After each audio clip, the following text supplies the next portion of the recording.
he uses the flight metaphors. Jake Pavelka did this, also an airplane pilot. He says their relationship is taking off, and then he later says it's reaching new heights. And then later he says, "Stop interrupting me."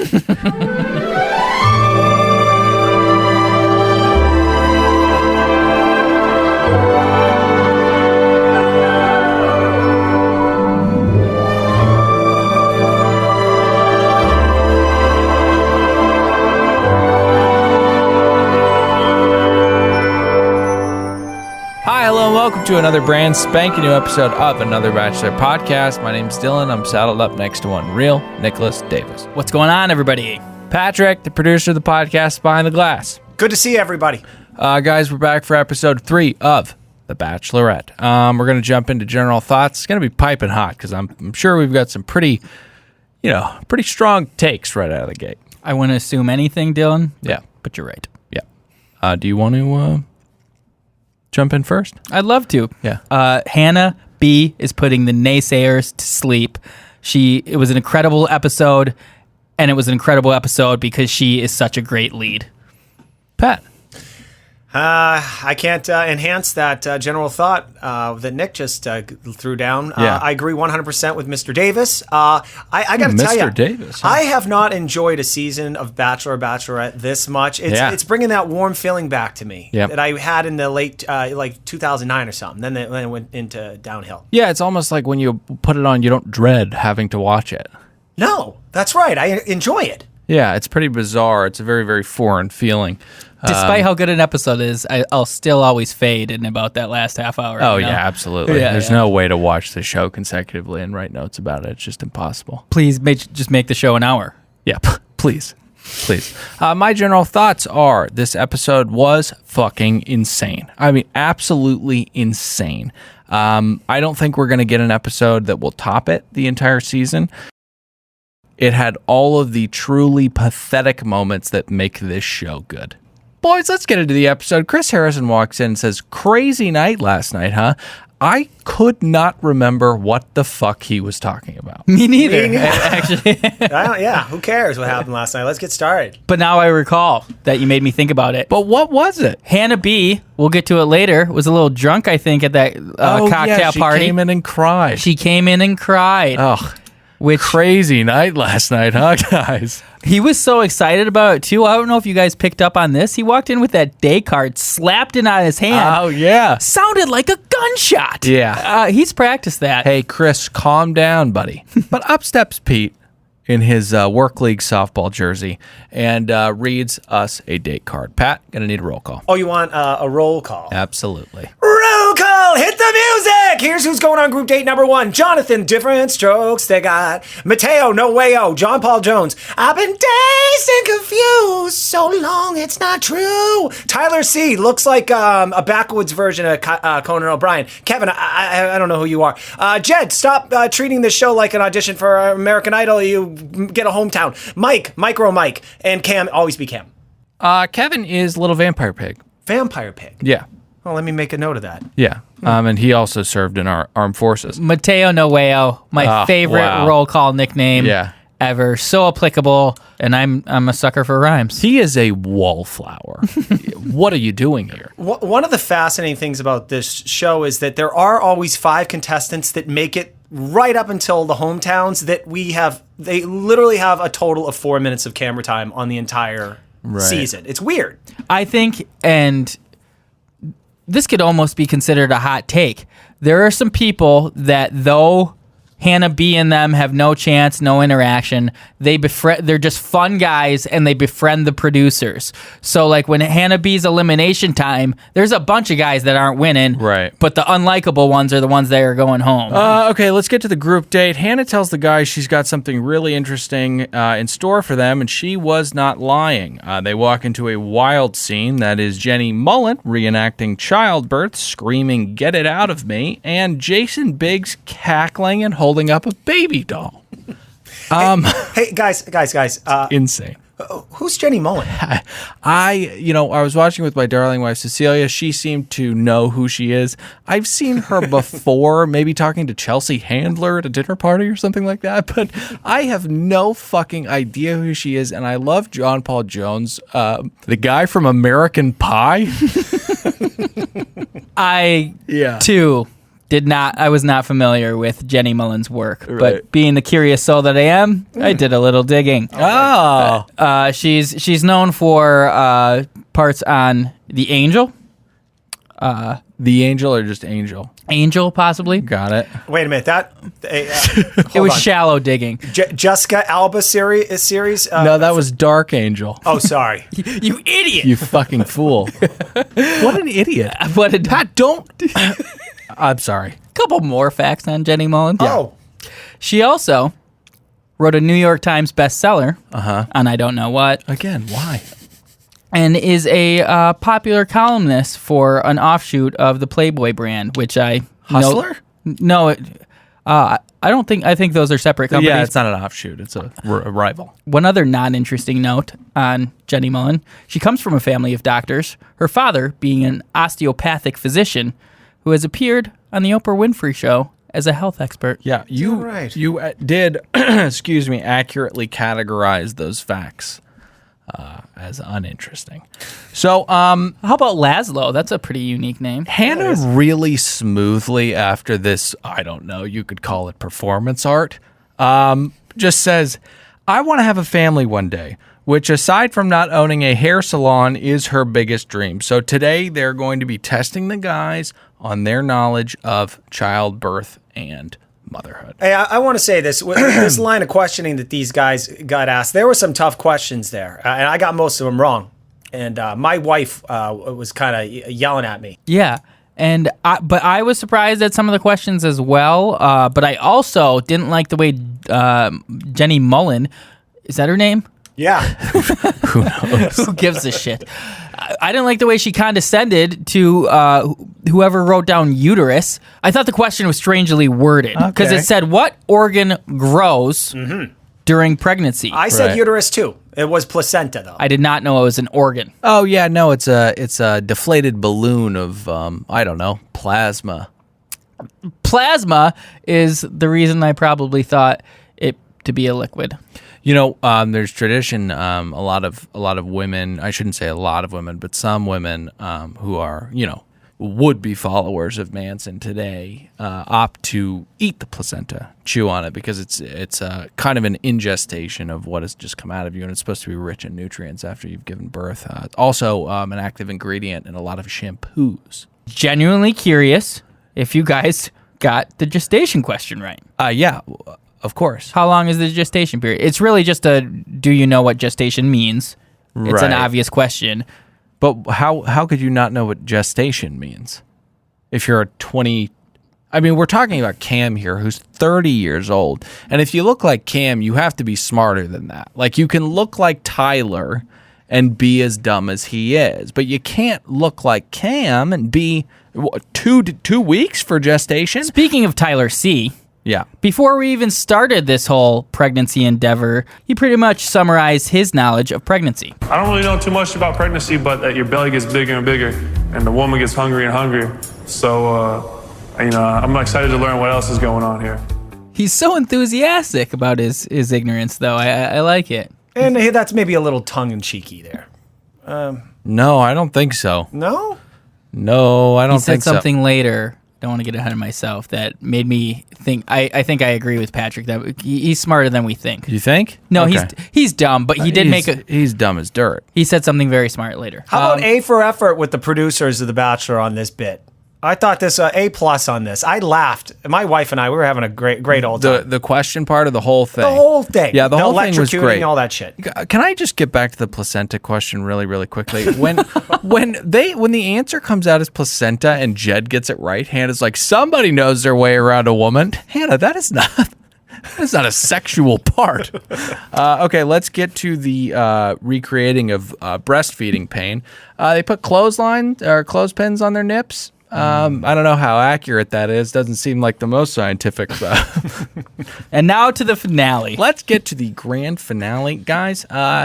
You jump in. Any highlights here? Brought back memories. The first movie I ever saw in the movie theater was Ghostbusters. And the bit they did, the movie starts out with Bill Murray at college where he's torturing students by electrocuting them while asking them questions.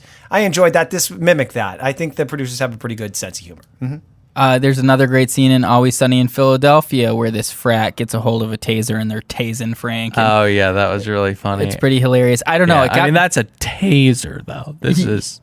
Yeah, I feel like it's probably equal to what these people are feeling. No. This is like a muscle stimulator. This is like much less severe than a taser. I don't mean to be an asshole, but that's like I don't think so. I think they seriously fucked these guys up. No. Okay, you guys let us know in the Facebook. We'll put a poll up. What's worse, what this is, or why are you looking at me like this? I feel like you think it's a taser. I will say this: women are tough motherfuckers. Absolutely. If you ever watch Naked and Afraid, do you guys ever watch that on Sundays? Yes, they do the marathons. Of course. The women are the ones that always make it through the 21 days naked and like getting bit by bugs all fucking night. Women are tough. I don't know how that ended up, but when I mean, they're not always the ones. Well, when push comes to shove, they can take serious abuse. Yeah, no, I mean, it's scientifically proven that women have a higher threshold for pain than men do. So they should be fighting the wars. Why do I have to? Why are we getting conscripted over to NAM? All this being said, I can't agree enough, and that's why, quite honestly, it's sickened me that these men think they can walk in here, put sandbag around their neck for 20 minutes and think they know the physical, mental, and even spiritual toll it takes on a woman to gestate a human being in their body for 9 months. Absolutely. All right? It's disgusting, and you guys don't even know half that pain. Preach! Right. All that being said, I did get incredibly sunburned on my shoulders this weekend, so I feel like I have a better perspective than most. No, so, it's very painful. Listen, the sun it's a couple 100 miles away, but it can really burn you. I was in Mile High, so I was 1 mile closer. Yeah. Dude, I was shaving earlier. Did you see this nick on my chin? Yeah. Fucking really hurts, dude. Yeah, you have a cut on your finger, too. And also... Patrick, that's essentially twins on his chin right there he's carrying around. Yeah. So any other shocking moments from the segment? Oh, nice. Yeah. Nice. Thank you. Just that John Paul Jones gave what people in the MMA community call a verbal tap.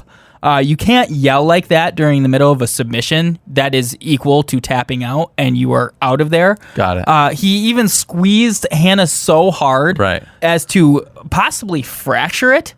Eerily reminiscent of season 2, episode 6 of Friends, when Ross mistakenly eats a kiwi lime pie, thinking it's a key lime pie. Right. And it's great writing because a kiwi lime pie doesn't exist. Yes, it does if you're Monica and you're a culinary expert. Okay. And he is allergic to kiwi. Yeah. His tongue starts swelling up. They have to go to the emergency room. Yeah. He's deathly afraid of needles. Monica's there for support, and he breaks her hand. No way. Oh. All this leading to Chandler and Joey babysitting Ross's baby and then leaving it on a New York City bus because they were attempting to pick up ladies using said baby. Oh my God. Sociopathic if you really reflect back on it. Yeah, absolutely. God, what a show. I mean, did they ever note that Ross was kind of an absentee father dating that lesbian? We rarely saw the baby or him spending time with the baby. It was a different time in television. Did they ever note that he's not attractive enough to be a leading man? Okay, so I thought it was funny that they didn't show Jonathan at all. Like, they just didn't show him. Jonathan, different strokes the server. Absolutely. And then they also did not show Mateo Noeo. I didn't know. Mateo Noeo. I was like, I was feeling rather prejudiced because I was writing my notes. They didn't even show that guy Jonathan. And then I was like, wait, there was a white boy that they didn't show either. There's a old freaking old wallflower Mateo. Let's get to the night date. Night date! Jed is thriving. Absolutely thriving. He's probably the front runner in this competition right now. She just really, really likes him despite the physical makeup of him and the quality of his voice. So everyone's sitting down. He's the first guy that gets time with her, and they walk out there downtown overlooking the city. And this is when they both grab Chicken McNuggets. I'm still trying to understand this Chicken McNugget thing. You keep referring to them as Chicken McNuggets, and they're just chicken nuggets. Like, if they were Chicken McNuggets... I think you're being harsh. Huh?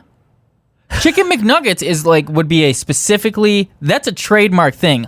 100%. That would be like an integrated marketing thing. Okay. I think there is a very big distinction between chicken nuggets. I think Nick's gonna get even more fired up when I say this, but I think Nick's splitting hairs a little bit. I think he's being Nick a little. is proprietary. Nick, I'm following you down that path, except for they cut to John Paul Jones later dipping a chicken McNugget in McDonald's ranch dressing sauce. In a I think it was off-brand. it was I think it was logo off- removed. Yeah, and it was honey mustard. And they keep saying chicken nuggets. Oh. Because I don't want us to fight. I want us to move on. But the point is, Yeah. I'm glad we all took note of this. Yeah. Some may call that like, why are they doing this? You Right. know, they would call this chicken nugget gate. Right. But I really You hope wouldn't. Though. You would just call it chicken McNugget. Yeah. I hope years in the future we look back in this time in Bachelor Nation, this mysterious time is chicken nugget. Yeah. Okay, so speaking of chicken nugget, I mean, I thought when he says, let's make a wish and throw a nugget off the balcony, so cute. So adorable. How dare you? You know that Such a good You know move. that got some air and bounced off a fucking homeless encampment and a piece of shit downtown. What? You're saying that the chicken nugget could have harmed someone? Oh, No, I'm 1,000%. Well, it just threw it off the roof. Who's going to eat that except for the rats? Disrespectful. Don't throw food off a building. Am I taking crazy pills? Let me tell you something about It's bone and chicken ass ground into a pulp, breaded and fried. Dude, you drop a dime off a 10-story building, that'll go through someone's fucking head. That's truth right there. Yeah, can we educate you on a little something called gravitational acceleration, 9.8 meters per second. Okay, Dylan, it can really do some damage. That's What weighs more, a pound of feathers or a pound of balls? Patrick? Sir Isaac Newton said that they'd be the equal way. So Camp pipes up and starts talking at the guys. He does these things where he stands up and has his Cory Booker / Spartacus moments. Tyler redeemed himself. Tyler redeemed himself from that pregnancy comment earlier with this incredible analogy. First, he tells Cam, "Don't you agree? If it was a total free for all, none of us would get anywhere." Yeah. Which is essentially what we come in here and say every week. Right. Like you have to play the rules of the game to like get anywhere. Yes. And then This isn't Nom, Donnie. And then he makes this incredible analogy, and analogies are just pattern recognition, which I think is a high sign of intelligence. Well, it's and he not, but pattern recognition. I mean, It pulling out 1,000% is. That's what SATs and ACTs are based off of. I get it, but I don't think it requires that much intelligence to say that we would be like a bunch of first graders playing soccer. I thought it was It was a perfect analogy, but he knows his sports. I mean, that's about the only thing he knows. fair enough. So he has his areas of competency. Yeah. Just He's analogy, an idiot savant. analogy, apt. Incredibly apt. And I gotta say, such a beautiful analogy too, because I love it. Is the cutest thing watching those little midges running around the field. They're all chasing. There's no organization whatsoever. They're just running around trying to kick the ball. It's the cutest thing in the world. It's funny that you find it incredibly cute because I find it enraging. Okay. Spacing, movement, flank, score. Yeah. Discipline equals freedom, you little shits. Oh. So this was cut for air last week. We had a fat show. Needed to let some stuff scoot. And I felt bad, but Nick did have quite a hot take, quite a bold prediction for the end of this season. Micro Mike. Wow. Yeah, we get some time with him. We got a shot of him talking to the guys with his legs kind of open. You know, I hate how guys take too much space when they're all sitting next to guys. Yeah. But he had his wide open. All balls. All balls. Yeah. So anyways, you had a take last week that was sadly removed from the show, but Before I get to take, what Patrick was referring to is called man spreading, and it's one of the number one signs of toxic masculinity. absolutely. Thanks, Absolutely. But my hot take, which Patriarchal abuse. I'm glad you took it out, and now bummed that you brought it up because I have learned some more evidence about Mike Johnson. I thought Mike Johnson was going to be our next Bachelor. Yeah. I definitely don't think so anymore. Right. First of all, how he's getting in the mud. Like, I mean, Yeah. they're not making him out to be a hero. He's Right. just a controversial figure. Yes. And I heard somewhere he's working for some company making appearances as a male whore? essentially like a sex teacher trainee. Like he's going to eventually, like a sex therapist trainee. I don't know. He's going to have this position where he tells people how to have good sex because he has so much sex. Which I don't have a problem with that, but put that ABC does. Is that his labeled as his occupation? No, I did a little digging. Oh, please help. Not thoroughly That's the enough. amount of digging he did. He uncovered the treasures that he. I'm saying, what is the show listing his occupation as? Oh, who cares? Sales or some bullshit. Well, I'll tell you what though. Selling his fucking. Oh dick. yeah, he was the guy who did. It's up 4.6%. He's like the investor. Oh, that's right. Yeah, He was yeah. on- You could tell he was passionate about that career because he made a quick U-turn to sex therapy. Anyways, Mike tells Hannah about a miscarriage that he had in the past. Just really, really sad stuff. Pat, do you have any insensitive thoughts about this? Well, I'll say this: if you're going to bring up losing a child, was it? Well, it was kind of ambiguous. They lost a child. It wasn't an abortion. What happened? I think he said miscarriage. Oh, okay. First off, you shouldn't be bringing this shit up to the chick you're trying to have a relationship with.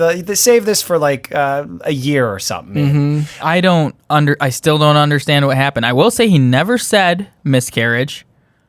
I definitely thought he said we lost. Really? He said we lost it in the second trimester. Okay, well that's a miscarriage. He also said that he was very eager to have a family, and then he was saying he wasn't there for her at the end. He immediately goes for the kiss after telling the story. You don't see that the other way. Can I go on a little rant here? Yeah.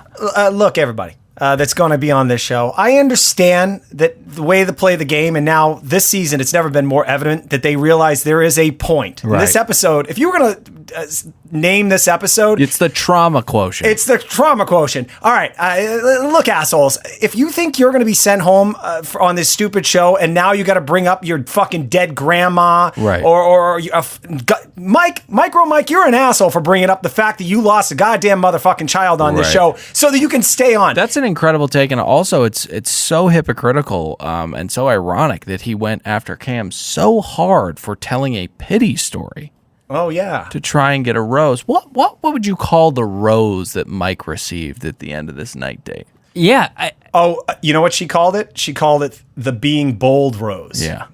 He did it by being bold in his own way. But I did have it written down that this was a pity rose. As I said, someone got the classic pity rose last night, and it actually became a term on the show. It was kind of crazy. I should have pulled that clip of myself. 2 in one night's a bit much. Yeah. We'll get there. So, as you mentioned, while he's talking about the quote-unquote tears he cried, I don't mean to be so cynical. It's a little gross. But anyways, Cam, like a fucking ArcLight usher, comes in and says that he has something really important he needs to tell her. And then he proceeds to interrupt 2 more times. And I love how he gets more sad and more disappointed in Mike every time he comes back. He looks like a dog that got left at a park where the owner didn't want it anymore. Yeah. His face looked like that. Yeah. Oh, wow. There's a little Freudian tease about his rehoming that he brings up later. Before we get to Jonathan, the server, coming into the room, Mike goes back to the guys and starts shaking everyone's hands. Do you see that? Which was so bizarre. He's broing out. You know, Nick, I think you brought this up. One of the most important things you need to do here as a strategy is make friends with the guys, so they'll make it easy on you and applaud and go, hey, I saw you making out with her, I feel like dude. the guys were all weirded out by that, though. And then the more and more we talk about this, he's just like, he's so fake, this guy. He's putting on like Micro crazy. Mike still. Yes, absolutely. In this same moment, though I hated Mike's fakeness and the handshaking, I loved fucking Tyler C. Tyler C is Tyler C. Yes. He was sitting back in the couch. He was like, "What's good, Mike J?" Yeah. He is a chill guy, okay? Yes, And also yes. a drunk. Okay, you know who's not chill? Sagui. Jonathan somehow welcomes the role of sacrificial lamb here and gives us one of the most incredible moments we've had in some time. I actually had to resign from my job. And I want you to know that I chose to be here for you, and I don't want to let any other guys get in the way of that. I value our time. Great time. Hey, can you just 2 more minutes? I don't think so. Just 2 more minutes. I literally just sat down. It's about that time. Yeah, just 2 more minutes, please. It's okay. I have to stay for 2 more minutes. It's okay. No, 2 more minutes, man. It's honestly about that time. I'm sorry, man. It's just what goes around comes around. I really don't want to get up right now, dude. Okay. I know you had a group date. It's okay. Already. Don't worry about it. Here, well, I'll walk you to the door, and then you can stay right here. Okay, I'll take it. Okay. I'm gonna walk her to the door, and you can have a spot. I'll take it. I got it, man. No, it's okay. I got you, bro. Hey, real quick, Hannah, let me just give you a hug. Okay, thank You you. and I are gonna have some more one-on-one time, okay? Okay, thank you. Sorry. Hey. How you doing? Look, I don't want to help Cam out at all with a comeback to this bullshit, but I would have said, as Jonathan was saying, like, hey, don't you have some fucking tables to clear, dude? Yeah. Or you just go leave. I like Patrick's. Yeah, I like Patrick's too. Now, you noted a few minutes ago that Jonathan was a sacrificial lamb. Why Yeah. did he put himself in this position? You think No you're going to idea. win fucking points with this? I know. Dude, tons of Hail Marys this episode. It's pathetic Hail Marys. What were you... I'm just so happy you said Hail Mary because I know why he did it. This little guy, it's classic little man syndrome. Yeah. He thought he was Rudy. He's like, I'm going to go out there. I don't remember. He didn't win the game, did he? It was in like a blowout. Well, he plays the last play of the game, right? Yeah. And They don't win? I don't think they do. That's kind They of the hoist him heartbreaking up on part. their... Because he played the play. He Yeah. blocked the guy or something. Yeah. My analogy's falling apart. I'm no Tyler C. But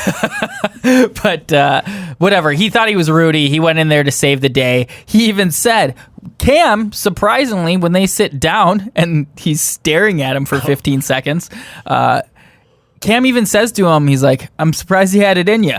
Great way to stick it to a little guy. That's right. even Jonathan was like, I didn't either. This feels like a fucking hostage transfer. Like the way that it looked, they both had like stiff arms, like loosely touching her at some point. And he's like, I'm gonna walk her over to the hall. You can sit down. I'm gonna walk her. I'm gonna take her over to the hall. It was so fucking awkward. Hannah must have been like just thinking like, I cannot wait to never see these two ever again. It was so funny how Mike Johnson, Cam, and Jonathan were all crowding Hannah. I don't know, the soccer ball. Tyler C. proven a genius once again. Everybody else, spacing. That ball's going to squirt out, and you're going to get a quick, easy goal. So Cam goes and confides in his friend JPJ. Now, Cam said it was hard for him, but he knew he couldn't get physical. He had to restrain himself, be the bigger man, and walk away. He said a number of dumb things while confiding in JPJ. The other one, he called Jonathan an overpowering chihuahua, which is, of course, oxymoronic. Although, chihuahuas are a disgusting breed of animal. Are you telling me I could not overpower a chihuahua? No. Because that's silliness. I'm saying, I do think, what would you rather face? 1 angry pit bull or 7 angry chihuahuas? 7 angry chihuahuas. You would? No doubt. Really? Yeah. What about you, Pat? Well, I love chihuahuas, but I'd stomp their little fucking faces out into the ground. Pitbull, that have that lockjaw, they'll rip your fucking hand off. Yeah, it's weird, this thing. Like, everybody tells me, like, you're wrong. I have no fear of any dog. Any dog. Pitbull jumps up, charges at me, front kick straight to the sternum. He'll come back, of course, side kick to the head. He'll keep coming. Donkey kick. Back kick. Punch him in the face. I don't know. I'm not afraid of a pitbull. 7 chihuahuas, on the other hand, they would surround you. They would flank you, nip at your heels, and when you got distracted by the pain, one would jump up, take out your ACL. I would win, but I would be bloodied. What would you rather fight? 7 Patrick-sized ducks or 1 duck-sized Patrick? Jesus Christ. There was this strange showdown. We were talking about it earlier, but this was the moment where like the music gets really tense and John Paul Jones is eating a chicken McNugget. This is when the editors Good are God. just like, "Hey, did you just hit a blunt editing team? Like, what are you guys doing with this show?" Did you have McNugget written down? They are nuggets. Let's get to the one-on-one, but before we do, let's hear a word from our sponsors. Today's episode is brought to you by Zyrtec. I wasn't sure if I'd find love on The Bachelorette, but I knew I'd make good friends along the way. Good. She means fabulous. And when I'm with these fabulous ladies, Namaste. I don't let anything get in my way, especially my allergies. You girls ready? Ready. Let's get down to it. Okay, we need to talk about this new group of guys. The tall, dark, and handsome. Do you think he's here for the right reason? Probably not. Spring into action and try Zyrtec. Works fast and stays strong day after day. And watch The Bachelorette Mondays on ABC.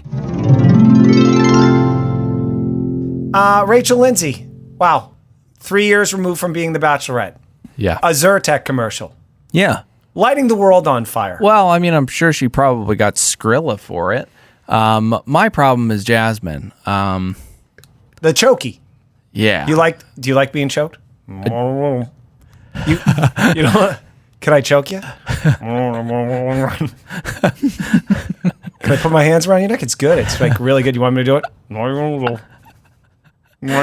Spot on Nick, although the Jasmine could be a little more drunk. I felt like I thought he played the clip. That was incredible. All right, let's get to the one-on-one. The Korean water ghost Connor gets the prize.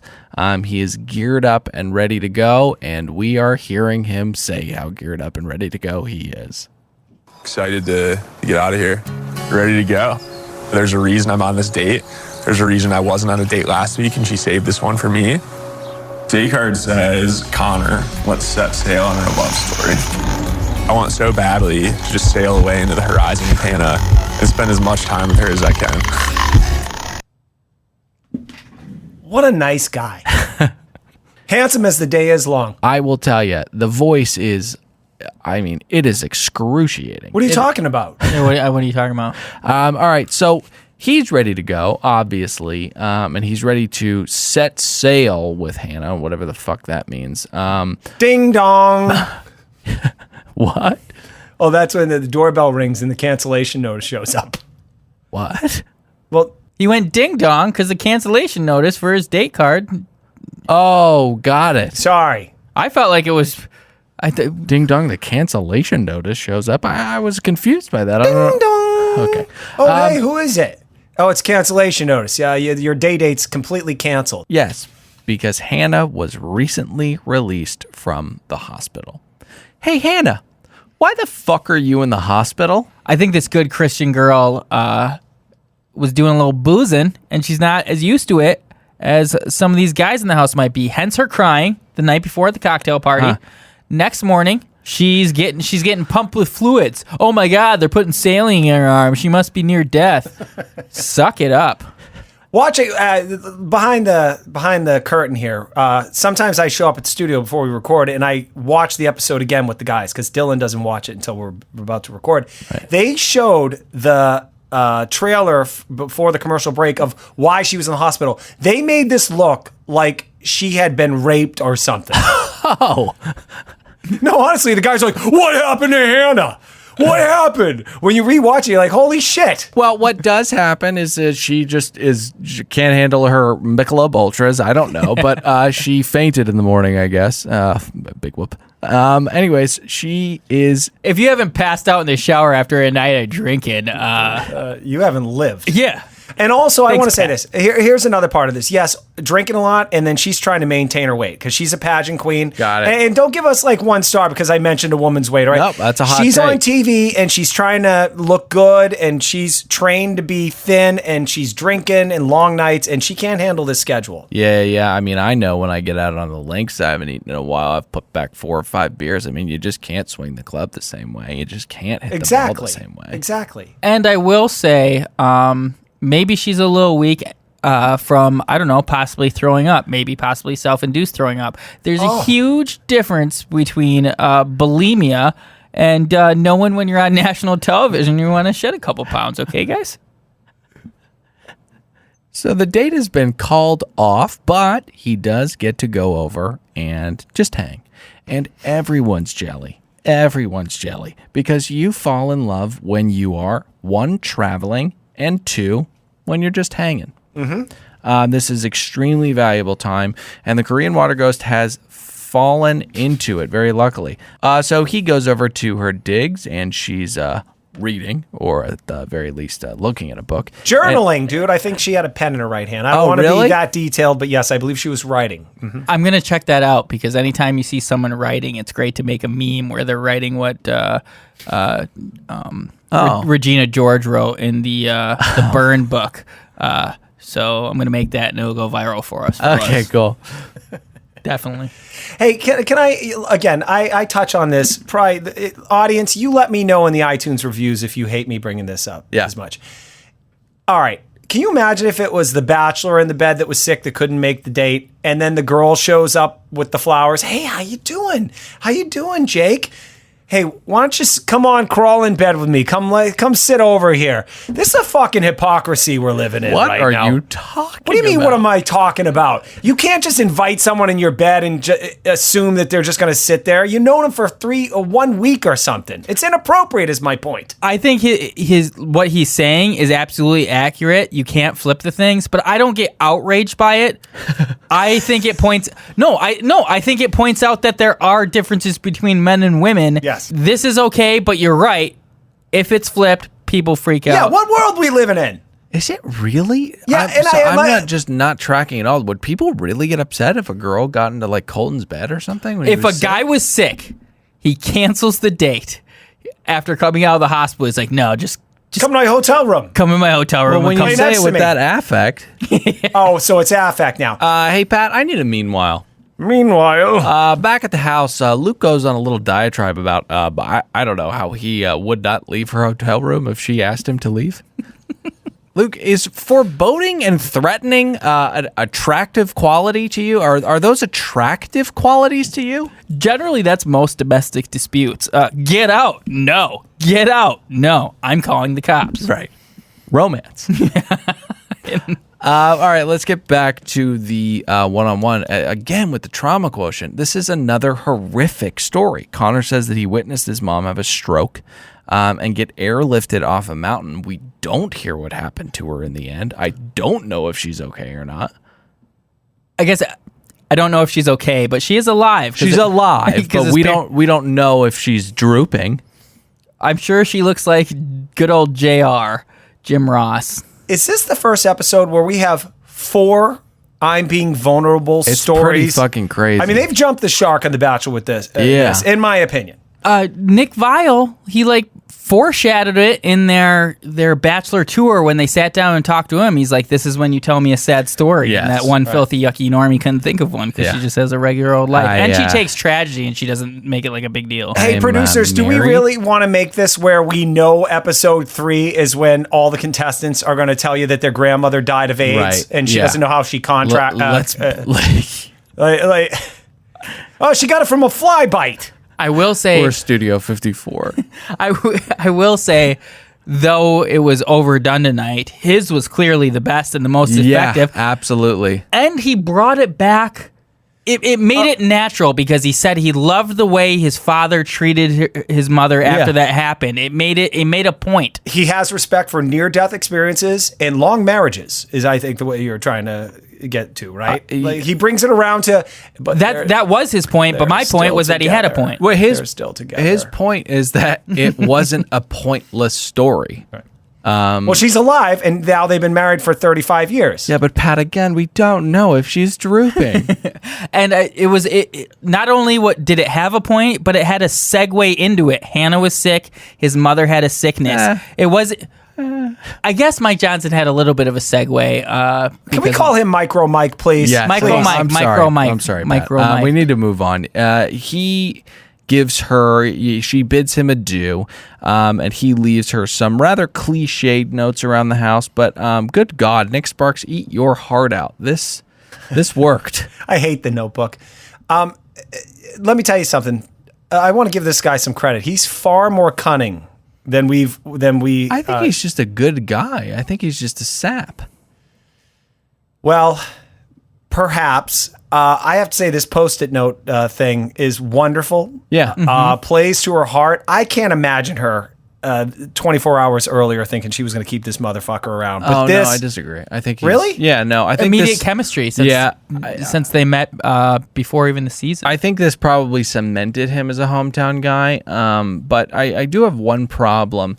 Pick up the penmanship if you're going to leave notes like this around. Pick it up.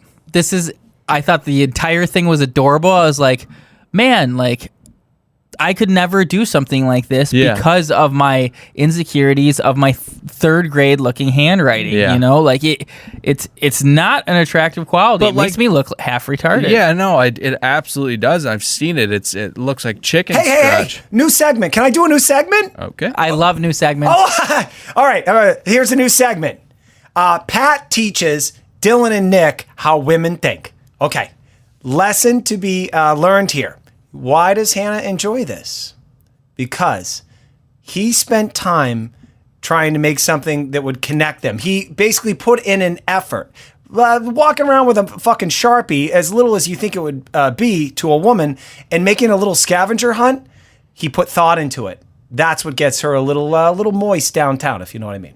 Downtown, what do you mean by that? Well, all right, let me tell you something. What Jonathan, the server, Different Strokes, was doing downtown, Mojave motherfucking desert. We both said desert. I said it worked, and it did. Connor is tapped to go on a night date. Night date! Meanwhile, we cut to the house. Oh. But meanwhile, a limo driver shows up. That was a terrible meanwhile. Meanwhile. Why'd you just say it again? See, I feel like this wasn't really even a meanwhile, Patrick. No, because it was a break from the date. So we were in what? No, he went back to the mansion. He's starting to eat some fucking meat in the fridge. You should have said currently. I feel like the meanwhile was Hannah finding the notes, kind of. No, I mean it was just a poorly placed meanwhile. Yeah, you're right. So Hannah wants to return the favor because he was so sweet to her, and returning the favor looks like an intimate performance by Lucas Graves. Graham. Lucas Graham.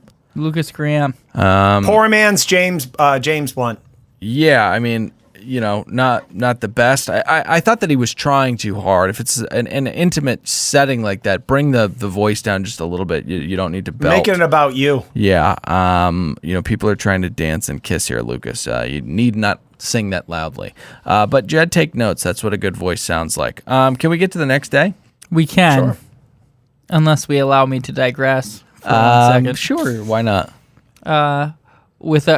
With all the confusion, whether or not it was a meanwhile or a currently, I just loved, before Connor got that second date card, some chotch is talking his ear off about high blood pressure. Oh my God, that's Grant. You know, high blood pressure. It's not a joke. It's really dangerous. You got to keep an eye out for that. Connor's like, I'm 25 and have 0% body fat. So, Grant, I'm trying to think about Hannah right now. If you could please not talk to me. And one more thing that happened back at the house. Yeah. When Luke P is inquiring about Hannah at the hotel, he doesn't ask Connor how she's feeling. He asks, what was she wearing? Oh, yes, he did do that. Which was incredibly creepy and conniving, because he was trying to find out. He was like, yoga pants? Was she like trying to show it off? I think he was trying to find out if she was in a what he would deem a sexy getup. That's what I'm saying. But that would mean that she had feelings for Connor, or that is what you're saying? Yeah. Oh, because you said it was creepy. I don't think it's creepy. I think it's insecure. I think it comes off as creepy, but yeah. He was like, "What, yoga pants?" Because then she's trying to show it off, and then he felt like assuaged when Connor was like, "No, just a t-shirt and sweatpants." Yeah. But literally, that second date card was coming. So can we get to the next day? Sure. Group date, but first, buried the lead a little bit. Hannah, Thick Jared just leaves the show during commercial break. apparently, turns out he spat on a young lady in Europe. And just in case you guys are just joining us, Fat Jared is Tyler G. Thick Jared is Thick Tyler Jared. G. And not the Subway man who had a bunch of tapes with children getting rammed. No, Jared is in Ashley Iaconetti's fiance or husband. They haven't tied the knot yet. That will be on television. We're gonna have to watch that during. It won't be on Bachelorette. television. It will be on the Style app on Roku and Roku only. It will not be on fucking television. Good point. So let's get into the date. Pat, need a roll call. Oh, you want a roll call? Yes, please. All right, here's who's on the date. Garrett, Luke, piece of shit. Grant, Peter, you're going bald in the back of your head. You can watch with those camera shots. Joey, no go. Robert, not going to happen. Luke S. Dylan, you got a baby face. Yeah. This is the B squad. Looking around at these guys. Yep. Some fucking unfortunate genetics. I mean, a lot of these guys are just unattractive. Yeah. In war, this would be your first, the people you send out first Front to take line. the brunt. Yep, Yeah, the front absolutely. line. The weakest infantry, thrown to fatigue, not to survive. So they head to the studio and they meet Franco, who I don't think Luke likes very much. Why is that? Just because The P in Luke P stands for bigot. So, we get some really brilliant cross promotion for The Secret Life of Pets 2. It's going to be a photo shoot with pets because, pets, when people aren't looking after them, they get up to some real mischief. And this isn't just a photo shoot. This is a test of loyalty. The man's favorite quality in hairless dogs and snakes. Okay, so Yeah. that is when Demi comes in. Demi. Now, Demi comes again. back. Oh, sorry, I thought you were... Howard has been everywhere lately, sorry. Howard Stern. Promoting that fucking book. Yeah. That's when Demi comes back. Do you want to play this clip? Do you want to set this clip up? Do it, Nick. Do it. Tell the audience how smart we are. We are incredibly smart. Absolutely. And sometimes we hide our genius because we had an episode that did not air. We recorded it 2 weeks before The Bachelor started, and this was a real fun hot take from me and Pat. This is the time where we'll see Spinner Demi show up and try and give her advice on, things that she should be doing this Yank season. his pants down and drop. Ooh, hot take here. We're just going to see a lot of Demi this season. I don't think it's going to be like one episode. I bet she pops in a couple times. Huh. Oh, That's a theory. I like what you're doing here because Hannah B can't carry the show, so they'll need some support characters to. Not even necessarily that they don't think she'll be able to carry it, but just support characters as like a new direction, kind of adding into the mix. Because they've really found out that these people who are popping up with personalities are valuable. Huh. Such a was good that take. 6 weeks ago, Nick? Somewhere around there? About 6 weeks ago there, Patrick. Uh-huh. That episode, though we didn't release at the time, can be heard on Patreon. You can hear more of our genius. That's the only thing I'm going to say about And you that. should go there because I saved that file bad episode. So if you want to listen to it, go ahead and pay for it. It is ironic. But anyways, Demi does pop up because we've got secret cameras placed around this here studio to catch the boys out. Does it work? no. No, it does not. Although the production doesn't mind fucking fooling us. Again, don't ever watch the commercial, their teases Or if before you the do, commercial. just laugh and spit at the television like Tyler G did to that young lady in Europe. See, sometimes it's warranted. But yeah, Pat, you were saying, I mean, they tease these like Demi saying... She got him. Right. They showed that she actually said, I knew I didn't like that guy. It's like, Demi, when are you going to do some porn already, sweetie? Oh, wow. I got to agree with my friend Pat there. She's hotter than a jalapeno. Oh, man. You know, I have a problem with the whole premise of this. Like, I get that you're in the changing room and stuff, but still you kind of feel this big brother vibe to the show, right? Yeah, like you're going to do that. You've made it this far. You're what, like week 3 and you're going to hit on the fucking makeup artist. Although I am very surprised that Grant did not take her up on her offer, because he's a fucking dead man walking. He has a double chin. Yes. And high blood pressure. And extremely high blood pressure. You're sitting there next to fucking Connor. Dylan, your whole point with this is, Jesus Christ, like, give me a fucking break. Like, these guys going to break character because you are playing a character at this point. Yeah, I'm going to lose all this for flirting with a fucking, a producer will rat on me. There's people walking around. There's fucking catering 2 feet away from you. Give me a fucking break. They know that they'd be caught if they stepped out. So, speaking of character, we've got the aggro man named Luke P that we've got to talk about. This is when he starts getting pissed. Yeah. So Franco is conducting the photo shoot and doing a fabulous job at that, but somebody is not happy. That's Luke P. His jealousy drives him to do something pretty unprofessional, I'd say. That's bust into somebody's photo shoot and make a pretty cool suggestion that Hannah should get on his back while he's doing push-ups. Mm-hmm. God, I love him because he's so dynamic. And by the way, Dylan, you didn't note that he had already done a photo shoot, which they did not show. He came back for photo shoot number 2 and interrupted the guys doing the photo shoot. Huh, didn't know that. Mm-hmm. Then he just gets even more bizarre and kind of like forces his way to walk her back. I think he's yanking a dog behind him too. Like he's got a leash in his hand. And I think, had the camera opened up that lens a little bit, we would have saw one of those mangy little mutts getting dragged by the throat across the cement floor while he tries to go talk to Hannah. Anyways, let's get to the night date. Night date! Hannah takes Luke aside because she is starting to, quote, see red flags. Huh? You do? I can't not scold Dylan for what you're going really heavy on the dog brutality. I think we should mention it so everybody knows we're not completely ignorant. But yeah, what about Hannah? What is wrong with joking about brutally harming dogs? Well, hey, can I say something about the start of this? All right, so when she pulls Luke aside, there's 3 things that she says here. She says she hates that he flaunts their connection. Yep. She thinks his actions, she thinks he's super attractive, but he's being pretty gross right now. Yep. Better get your shit together, Luke P. Yeah, I mean, she's very, very blunt with him, and much like Tyler G did to that young lady in Europe, I mean, she kind of spits in his face. And Luke learns some lessons from this.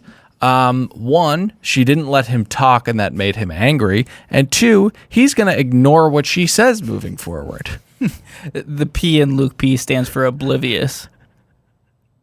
The P in Peter stands for Peter. He goes to talk to Hannah, and Luke kind of like, well, a lot of men start talking to Hannah, and Luke is hovering around them and trying to prevent this from happening. Peter steps up, and Luke just kind of like a fucking bouncer says, like, we're at capacity. You're not talking to her. All right, so can I set the scene here a little bit better than you did, Del? Yeah. All right, so there's a room that Hannah's in where the guys are walking through, and there's almost like a waiting area or near like a bathroom area. And this is where this takes place, where guys are literally sitting then to wait to then have time with her. And Luke is walking around like a Nazi, hovering above this. Okay. Yeah. Straight-legged up and down. Mm-hmm. His major beef is with Peter, and Peter, who is a very sensible, nice human being, says, hey, I haven't gotten to talk to her yet. So do you mind if I talk to her? And he's like, hey, I literally haven't talked to her either. To which Peter says, but Luke, she picked you up first. You went and talked to her. Luke, that is a very poor use of the word literally. It just is. It's indicative of bastardization of the English language. People use literally as the opposite. Yeah. So Hannah comes out into this bizarre waiting room where they're having this, I don't know, retard off Caucasian standoff. Mm-hmm. And she kind of takes Luke aside and begs him to fight the TRT taking over his brain, and goes off with Peter. This kind of sends him into a tailspin. He says that he wants to go home because he's, quote, not in love with her. Hey, Luke, you remember your talent last week, buddy? Whoa, hold on. I'm going to stop you up right there. Nick, you help me with this. He says he's starting to fall in love with her. Yeah, absolutely. Then you are falling in love with her. Yeah. And then eventually that turns into you are in love with her. Yeah, you know, 3 stages. In retrospect, it's almost like starting to fall in love with someone doesn't mean anything. It's almost like it's an empty thing to say to someone. No, I think he started and he stopped. So Peter and Hannah. I mean, these two are really, really head over heels for one another. He's calling her Hannah Kelsey Brown. I will say this, though. Just like Jed, the guitar player dude, Peter's got to lay off the flying a plane bullshit. His whole story that he's making a play for her is my parents, the way they met, is my mom was a airline stewardess. A slut. Yes. And dad was a pilot. And then he saw his mom saw her dad's asshole or something like that. And you know, Pat, this is something that really, really sticks in my craw with you, and I love so many things about you. But when you talk about asses, you know they're ubiquitous in our culture now. You have big butts and stuff. You always and every time refer to them as assholes, which is the grossest, most foul part of the body part that is revered so much in America. I would say my favorite part is the cheek. Oh, yeah. Out of the 2 parts? Some people like a nice crack. Okay. The asshole. All right. Hold on. Thanks for attacking me. Stained piece of wrinkled skin that shit spews out of. May I continue with my complaint about him bringing in the pilot shit too much? Yeah. He uses the flight metaphors. Jake Pavelka did this, also an airplane pilot. Mm-hmm. He says their relationship is taking off, and then he later says it's reaching new heights. And then later he says, "Stop interrupting me." Did they ever show Jake Pavelka? Did he ever get a date where he flew her? Oh, wow. That's probably a lot of liability, but it's in the cards, 1,000%. I think we're that's this season with Peter. Yeah. I think you've already been on record as saying that. I think I might have said it. I was going to call it a hot take. I guess it's still sizzling. We're going to see him up in the skies. We've taken it from a sear to we're cooking now. It's down on a now responsible heat, medium low. Yeah. Are you trolling me right now? I'm not. I've heard it both ways. No. It's not both ways. It's cooking with gas. I've heard it. Cooking with grease, dude. I've heard it both ways, dude. Yes. Shit gets way hotter with grease. Luke interrupts again, this piece of shit.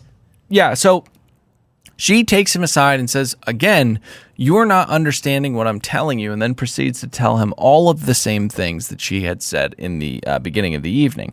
Now, he responds that he would feel robbed if she had communicated that, and now he knows what to do.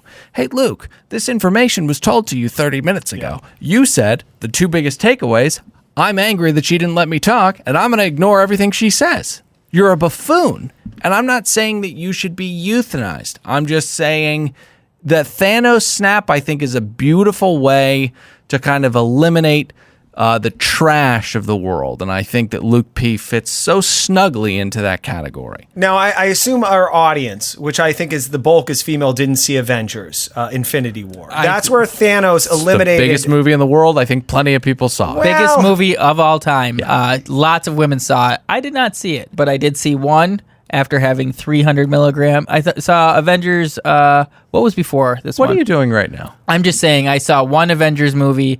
and it was on 300 milligrams of marijuana. Oh, Age of Ultron. That's the worst one. Don't skip that. I enjoyed it. 300? It was. Did you throw up? No, it was the best movie experience I've ever had in my entire life. I remember nothing about the movie. Yeah. But man, I was enthralled. In summation, I just love seeing him melt down. It's just one of the most entertaining parts of the show. Well, first off, amateur fucking hour. Dude, you got her all excited about you. She was going to walk in a massage room with you, take your shirt off like that. She was willing to do that. This is what you do, dude.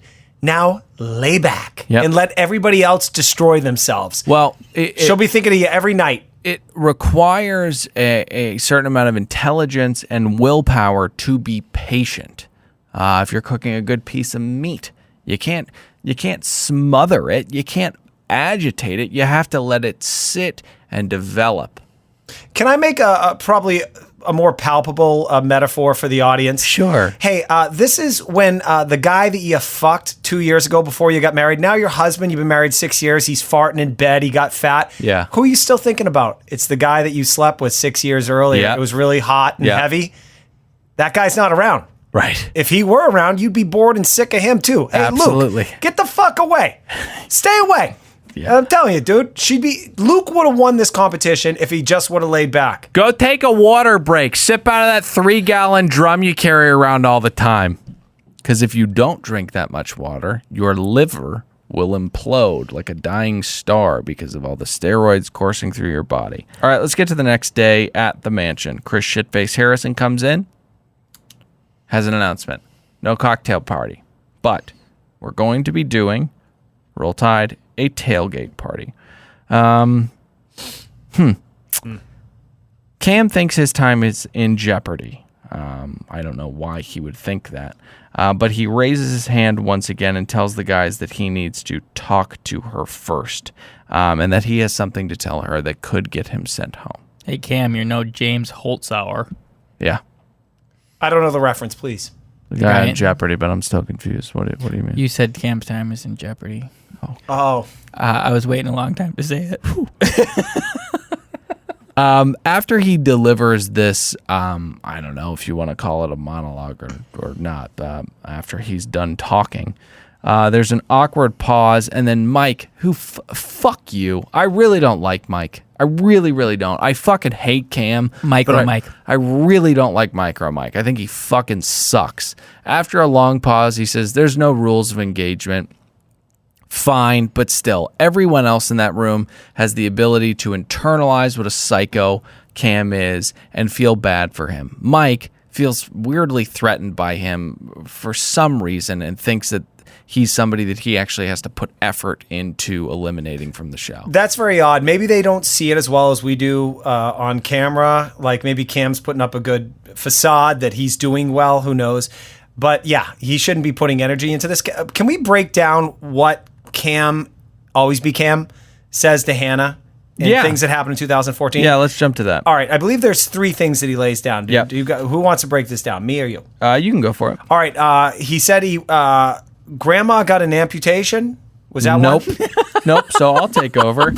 So again, I want to preface this by saying that he has something that is so horrific that she could send him home right then and there. The story is he had a very severe medical problem where his leg went limp and was paralyzed. They said they were going to have to cut it off. What a dick. Then his grandmother died, and he had to return a 10-month puppy. Rehome a 10-month puppy. Now, Cam, let me ask you something, buddy. What kind of sociopath would send you home after you divulged those? They weren't aggressive or anything. They were just terrible things that happened to you. Who would send you home? Ever? Dylan, you forgot that he also mentioned early in the episode that he had to quit his job to be on this. So that's God. 4 things. Oh, my God. Just really emptying out the whole. Just really. Oh, I thought you were going to do a whole tower pun. I think that's why I misspoke. I think that's why I misspeak all the time. I have multiple things. You have too many puns bouncing around. I want to say this. I'm a dog lover. I know I joked earlier about stepping on Chihuahua's faces and crushing them into the mud until they couldn't breathe anymore. You said that? No, They well, were it was a a little joke. less vivid early in the episode, but But I don't like when people, in LA, there's a lot of people like, they'll go, hey, what happened with that Chihuahua that you loved? And they're like, yeah, I moved for a job, so I gave it away. Who does that? right. You're a horrible person. This Right. little animal loves you. They're sleeping on your bed, staring at you, going, hey, I love you. That's what dogs do. They're unconditional love. Who gives away a dog because you needed to move apartments or something like that? Yeah. You're a piece of shit. Figure it out. You have a responsibility to the animal. Thank God it's not a fucking human. Yeah, like God forbid. don't you understand like the pain it goes through when it's missing its owner? If you cannot take care of this dog any longer, you put a bullet in its head. You know what? Maybe I was wrong. Maybe this is something that Cam could get sent home for. But I have to ask, like, hey, Guy, what are you accomplishing here? What are you accomplishing? Do you really think that this is going to work? Like, what you said was not horrific enough to warrant a pity rose. Like, your leg's fine. You're walking around like a little guy just fine. Your grandma was probably old, so she's done. That's how life works. And your dog is most likely with a way better owner. Right. Cam is a pathological fucking liar. So to be someone new would be a much better option in his head than being himself, because he doesn't know who that is. So do you want to talk about Tyler C really quickly? He plays a pretty nasty prank on The Bachelorette. I don't remember this. Please enlighten me. He holds up a hitting pad. Oh. She gears up to form tackle him, and he rips it away, and she hits the ground. You Lucy motherfucker, what are you doing? This time I'm gonna kick that football clear to the moon.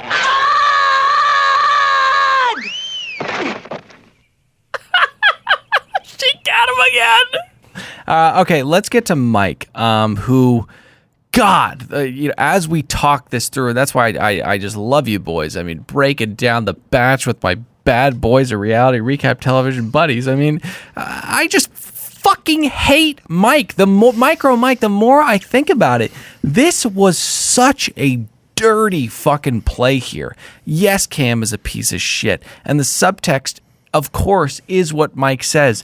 I'll just go ahead and say it. Mike tells her that Cam wanted to tell her a sad story so that he could get a pity roast. Now, like I said, yes, that is completely accurate subtextually, but he never, ever fucking said that. And the way that Mike presents this, it's as if he's quoting Cam. Now, it's a dirty play. It's gross. I will say, as much as I hate Cam, he does get railroaded. And then later on, I got to get to sending letters to guys during the day. I'm confused by all that and what that means. I think he was actually doing that, though. Like, I think he was writing goodbye notes to the guys because he's fucking crazy. Crazy. But yeah, he was railroaded. I felt a little bad. I mean, just when he was like, pity, I didn't say that. Yeah, he didn't. When she brings him over, I kind of felt bad for him, and then he started to really not handle it well. He said that he would never damage the integrity of what he told her. Doesn't make any fucking sense, Cam. All of the words you're saying, all of them are horrible. This is where you just go, hey, I'm going to leave. I feel like my truth is not being accepted here. You stare at the camera and don't bat an eyelash and do it convincingly. You stare at the camera, huh? Well, yeah, you have to do that, I think. Oh, you don't stare at her. No, this is your I'm out. Interview. I'm Okay. outie. 5,000, motherfucker. My advice to him would be SBC. Stop being Cam. I agree. Mm-hmm. My advice would be FOWYA.